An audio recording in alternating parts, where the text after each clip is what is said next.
Alright, so we're going to make a little cheat sheet for the drawing techniques. So you're going to fold it in half here eventually. You'll need a pencil, scissors, and Sharpie, possibly a ruler. So you're going to fold it towards the middle.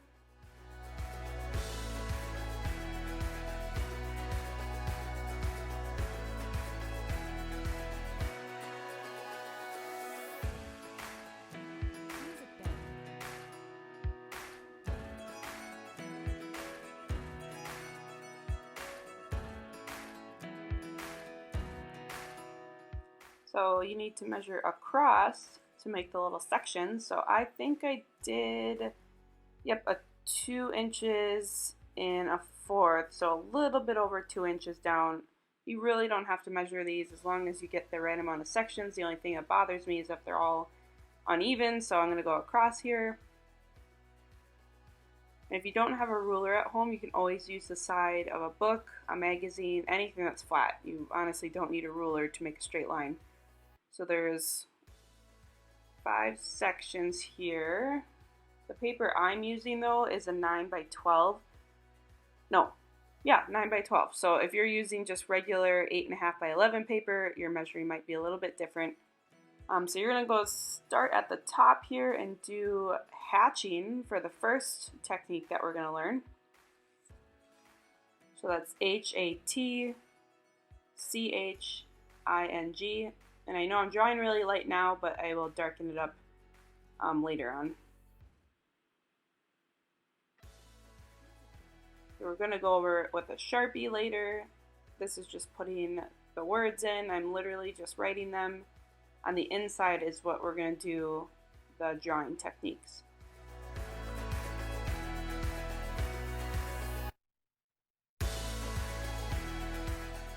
Right, for this next one is going to be crosshatch or cross hatching. It's like hatching, a little bit different. You'll see when we open it up, definitely different things. It's going to be hatching, cross hatching. I think I have blending coming up next. And then we're going to do stippling and then scribbling.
Music.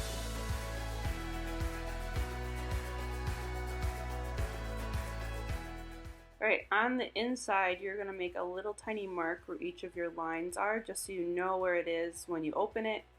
So I have all these little tiny marks there. I'm going to go ahead and connect them.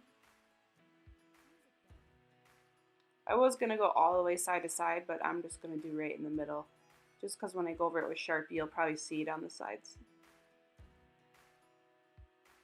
Right, so we're going to start with hatching at the top. So hatching is just making lines going either up and down, diagonal. You're not doing both directions. You're just picking one direction to go in for hatching. That's the difference between cross hatching. So in the word cross, you would cross lines. For hatching, you don't cross the lines. So obviously the more lines you have closer together, the darker things are going to be. And then the fewer lines further apart, the lighter it's going to be. So you can do these up and down, you can do them side to side. Just pick one direction to go in though. So cross hatching, same thing, you're going to start with some lines. Either direction you can go in for this one. So I'm going to start with how I did for hatching. Same thing, farther away you go, it's going to look lighter. Now you're going to go ahead and go sideways.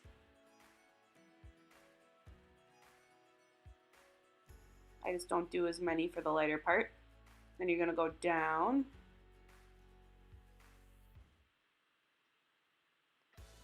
And then you got to figure out which way you didn't go, which can be kind of confusing with all the lines. So I didn't go the other diagonal way.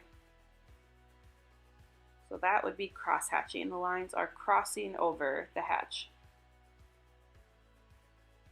Right, the next one is blending, just like you guys normally do with 5th and 6th grade projects. This one is probably what most people have done. So I'm just doing a gradient really fast with my pencil. I'm just going in from light to dark. And then you can then use your finger or a piece of paper or a paper towel or even a blending stick if you have one, and then you blend it and make it smooth.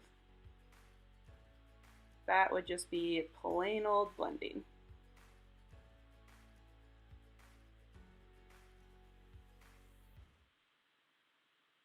Okay, the next one is going to be stippling. This one takes the longest. It's kind of easier just to use a marker or a Sharpie. I just went ahead and did it with pencil just because you can do it with pencil. It's just going to take a lot longer. This video is slightly sped up, so I'm not even going as fast as what it looks like. So for stippling, it's actually dots. So like George Seurat, if you look him up, he was a French painter. He did an entire painting with tiny little dots. So from far away, it looked like a park scene. If you really look up close, it was all these tiny, tiny little dots for the entire thing. So the closer the dots are, the darker it's going to look. The further apart the dots are and the fewer the dots, the lighter it's going to look. And when you do this with color, if you actually use, like, for example, blue and yellow, then the closer you put the blue and yellow, it'll look like green, and the farther away, it won't look like green. It'll look like it's fading out, so that's something to practice too, but we're just working on drawing techniques instead of the coloring. So like I said, this one takes a long time. I always have to go back in, pull it apart, and see what it looks like far away, just so I know that it looks like it's going from dark to light. I really liked stippling when I was in high school. It's just very time consuming.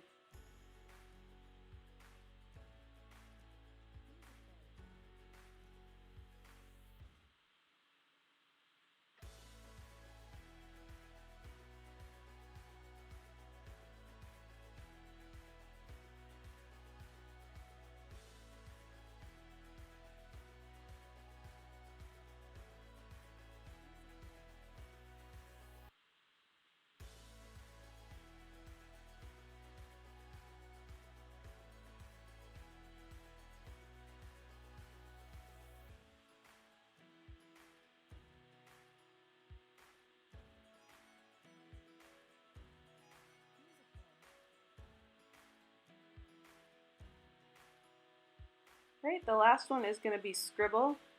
So this is something that you can use for a shading technique that it does look good if you do it right. So it's not just scribbling anywhere you feel like in all different directions, which it honestly could be if it's going along with your art concept. But for this one, I scribbled darker, and then I'm going to do less scribbles or bigger scribbles and lighter pressure on my pencil as I go out. So scribbling, yes, teachers don't like it normally because it reminds you of when you're back in, kindergarten and 1st grade and you scribbled all over for your coloring, but it actually can be a drawing technique. All right, for the rest of this, I'm going to close it back up and Sharpie the front and cut it, and you'll be all done.